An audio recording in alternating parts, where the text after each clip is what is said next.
চিত্রনায়িকা মিষ্টি জান্নাত প্রায়ই থাকেন আলোচনায়। তবে কাজ নয়, ব্যক্তিজীবন নিয়েই তিনি আলোচনার খোরাক হচ্ছেন। প্রায়ই তার নানা ছবি, ভিডিও বা স্ট্যাটাস থাকে নেটিজেনদের চর্চার কেন্দ্রবিন্দুতে। যেমন বেশ কিছুদিন ধরে সুপারস্টার শাকিব খানকে নিয়ে বেশ আলোচনায় রয়েছেন এই নায়িকা। সামাজিক মাধ্যমে শাকিব খানকে নিয়ে একের পর এক পোস্ট, ইঙ্গিতপূর্ণ ক্যাপশন, মন্তব্য জন্ম দিয়েছে নানা চর্চার। এসব নিয়ে বাংলাদেশের সংবাদ মাধ্যম তো বটেই, ওপার বাংলার সংবাদমাধ্যমেও এ নিয়ে শিরোনামে এসেছেন মিষ্টি জান্নাত। যেখানে বলা হয়েছে কখনো শাকিব খান, আবার কখনো নাকি সালমান খানকে নিয়েও টানাটানি করেছেন মিষ্টি জান্নাত।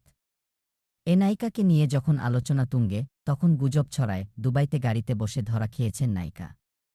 আদতে স্পষ্ট হওয়া যায়নি যে বিষয়টি কী, কিন্তু এই বিষয়টি নিয়েই এবার কথা বলতে দেখা গেল নায়িকাকে।